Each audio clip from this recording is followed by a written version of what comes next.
నమస్తే, welcome to our channel. YCP హయాంలో జంగారెడ్డిగూడెంలో జరిగినటువంటి మరణాలు కల్తీ సారా తాగి అని చెప్పి అప్పట్లో ప్రతిపక్షమైనటువంటి టీడీపీ మిగతా వాళ్ళందరూ కూడా, మరోపక్క వైసీపీ నేతలు ఈవెన్ జగన్మోహన్ రెడ్డి అసెంబ్లీలో కూడా ఇవన్నీ కూడా సహజ మరణాలని చెప్పినటువంటి వైనం.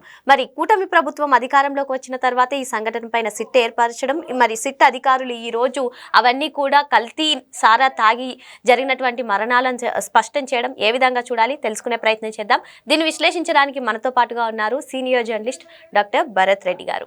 నమస్తే సార్. నమస్తే. ఏదైతే కల్తీ సారా తాగి చనిపోయారో వాళ్ళందరికీ కూడా సహజ మరణాలే అని చెప్పి ఏకంగా అసెంబ్లీలోనే జగన్మోహన్ రెడ్డి గారు చెప్పారు సార్ సీఎంగా ఉన్నప్పుడు. మరి అవన్నీ కూడా సహజ మరణాలు కాదు అంటూ ఈరోజు సిట్ అధికారులు తేల్చడం కానివ్వండి, వారి శరీరాల్లో ప్రమాదకరమైనటువంటి మిథైల్ ఆల్కహాల్ ఉన్నట్లుగా కూడా గుర్తించారు. ఏ విధంగా చూడాలంటారు దీన్ని? ఇది మనం ఒకసారి గమనించినట్టయితే కల్తీ సారా వల్లనే చనిపోయినారని చెప్పి కొన్ని అనుమానాలు ఉన్నప్పటికీ ప్రభుత్వం తేల్చాల్సిన అవసరం ఉండే. జనరల్గా ఏంటంటే ఏదైనా అనుమానం ఉన్నప్పుడు ప్రభుత్వ అధికారులు వాళ్ళు దర్యాప్తు చేసి ఏ విధమైన, ఎందుకంటే కుటుంబ సంబంధికులు ఖచ్చితంగా ఏదైనా మరణం సంభవించినప్పుడు ఒక అనుమానం వ్యక్తం చేస్తుంటారు. ఇది సహజ మరణమా లేదంటే ఎవరైనా కుట్రపూరితంగా చేశారా అని చెప్పి ఖచ్చితంగా కూడా అనుమానాలు వ్యక్తం చేస్తుంటారు.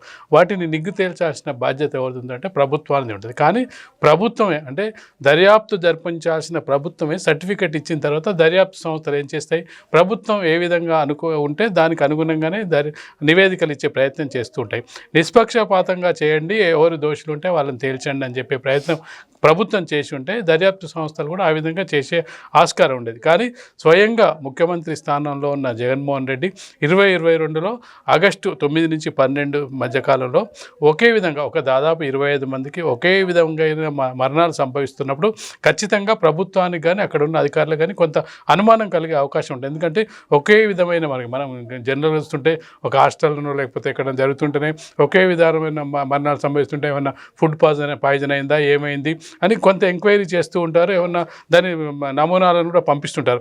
అలాంటిది కల్తీ సారా తాగి మద్యం తీసుకొని మరణించారన్నప్పుడు ఖచ్చితంగా ప్రభుత్వం బాధ్యత వహించాల్సి ఉండే. కానీ వాటిని జగన్మోహన్ రెడ్డి సహజ మరణాలుగా చిత్రీకరించడంతో ఒక్కసారిగా దర్యాప్తు సంస్థలు కానీ పోలీసులు కానీ ప్రభుత్వం ముఖ్యమంత్రి అలా వ్యక్తం చేసినప్పుడు మిగతా దర్యాప్తు చేసే అవకాశాలు కూడా చాలా తక్కువ ఉంటాయి. కాబట్టి దాన్ని సహజ మరణాలు కానీ చిత్రీకరించడం జరిగింది. ఇంతకాలం కూడా జంగారెడ్డిగూడానికి సంబంధించిన కల్తీ మద్యం తాగి ఎవరైతే మృతి చెందారో దాన్ని మనం కూటమి ప్రభుత్వం వచ్చిన తర్వాత మనం చూసుకుంటే దాన్ని ఒకసారి తిరగదోడి అసలు ఏ విధంగా జరిగిందని ఇప్పుడు ఒక సిట్ని ఏర్పాటు చేసి దాన్ని ఇప్పుడు నిగ్గుదేల్చిన క్రమంలో ప్రమాదకరమైన మిథైల్ ఆల్కహాల్ అందులో కలవడం వల్ల ఈ విధంగా మరణించారు. అవి సహజ మరణాలు కావని ఇప్పుడు తేల్చి చెప్పడం జరిగింది. కాబట్టి ఇప్పుడు వైసీపీ పార్టీ కానీ జగన్మోహన్ రెడ్డి కానీ ఇప్పుడు ఏ విధంగా బుకాయిస్తారో చూడాలి. ఎందుకంటే దర్యాప్తు సంస్థలన్నీ కూడా మీరు అనుకూలంగా పనిచేస్తున్నారు, చంద్రబాబు నాయుడుకు అనుకూలంగా పనిచేస్తున్నాయి అని చెప్పే ప్రయత్నం, ప్రభుత్వం మీద బురదలే ప్రయత్నాలు చాలా చేస్తున్న సందర్భంలో వీటిని కూడా ఏ విధంగా చిత్రీకరిస్తారు, సిట్టు తమకు అనుకూలంగా కావాలని వైసీపీ ప్రభుత్వం మీద అప్పుడున్న ప్రభుత్వం మీద బురదలడానికి ప్రయత్నిస్తుందని చెప్పే ప్రయత్నం చేస్తారు. కానీ అప్పుడు అవును నిజంగానే అప్పుడు సరిగ్గా దర్యాప్తు జరగలేదని చెప్పి ఒప్పుకునే ప్రయత్నం అయితే జగన్మోహన్ రెడ్డి కానీ ఆ పార్టీ నాయకులు కానీ ఒప్పుకునే సందర్భం చాలా తక్కువగా మనం అనుకోవచ్చు. ఎవరైతే మృతులున్నారో వాళ్ళ కుటుంబ సభ్యులంతా కూడా వెళ్ళి పోలీసుల దగ్గర మొరపెట్టుకున్నా అసలు పట్టించుకోనటువంటి పరిస్థితి. అంటే పోలీసులు ప్రవర్తించిన తీరు పట్ల మీ అభిప్రాయం ఏంటి? అంటే పోలీసులు ఏ విధంగా వివరిస్తారంటే పైవాళ్ళు ముఖ్యమంత్రి స్థాయిలో ఉన్న వ్యక్తి మీరు దర్యాప్తు చేయండి, దర్యాప్తు ద్వారా నిగ్గు తేల్చండి అంటే పోలీసులు ముందుకెళ్ళి వాటి మీద పరిశోధించే అవకాశం ఉంటుంది. ముఖ్యమంత్రి స్థాయిలో ఉన్న వ్యక్తి అవి సహజ మరణాలు అని చెప్పిన తర్వాత అంటే వితౌట్ ఎంక్వైరీ లేకుండానే జడ్జిమెంట్ ఇచ్చిన తర్వాత జడ్జిమెంట్ ఎప్పుడు ఇవ్వాలి, పూర్తిగా ఎంక్వైరీ అయిన తర్వాత దాని మీద నిజాలు నిగ్గు తేల్చిన తర్వాత అప్పుడు ముందే జడ్జిమెంట్ ఇచ్చిన తర్వాత ఒకవేళ పోలీసులు నిజంగానే ఎంక్వైరీ చేసినా కానీ ముఖ్యమంత్రికి ఆలోచన ఏ విధంగా ఉందో ఆ విధంగానే చెప్పే ప్రయత్నం చేస్తారు. ఒకవేళ ఇది సహజ మరణాలు కావు, ఈ విధంగానే ఈ ప్రమాదకరమైన మిథైల్ ఆల్కహాల్ కల్తీ తాగడం వల్లనే చనిపోయారని చెప్పి వాళ్ళ దృష్టిలో ఉన్నప్పటికీ ఆ నివేదికను ఇవ్వడానికి ముందుకు రారు. ఎందుకంటే ఆల్రెడీ ప్రభుత్వం ఒప్పేసుకుంది. ఎందుకంటే సహజ మరణాలని చెప్పి ప్రభుత్వానికి వ్యతిరేకంగా పోలీసులు ఎట్టి పరిస్థితుల్లో వివరించే అవకాశాలు ఉండనే ఉండేవి.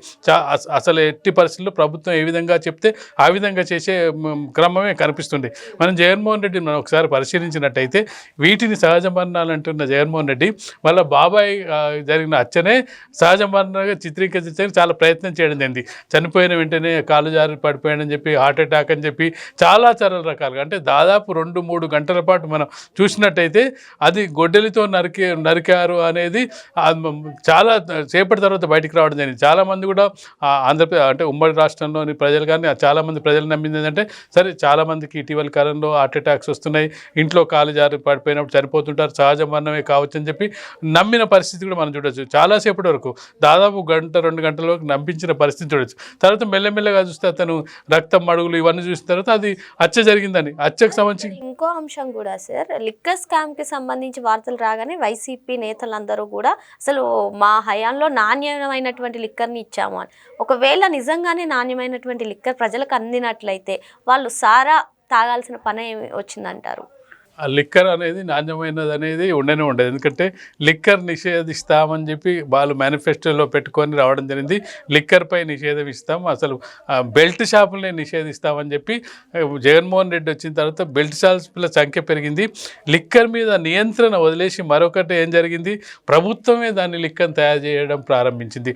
ప్రభుత్వ లిక్కర్ను తయారు చేయడం ప్రారంభించిన తర్వాత సొంతంగా కూడా లిక్కర్ తయారు చేసుకునే వాళ్ళు ముందుకు రావడం జరిగింది.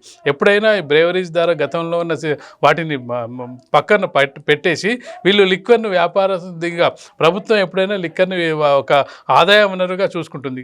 ఆదాయ వనరు మిగతా ఎవరైతే బ్రేవరీస్ సంస్థలు, ఆ సంస్థల నుంచి దాన్ని ట్యాక్స్ రూపంలో, పన్ను రూపంలో తీసుకొని దాన్ని ఆదాయ మార్గం చూసుకుంటే, ప్రభుత్వమే లిక్కర్ను తయారు చేస్తున్న సందర్భంలో ప్రభుత్వంలో పనిచేస్తున్న వాళ్ళు కానీ ప్రభుత్వంలో ఎన్ని లోపాలు ఉంటాయో మనం చూస్తుంటాం.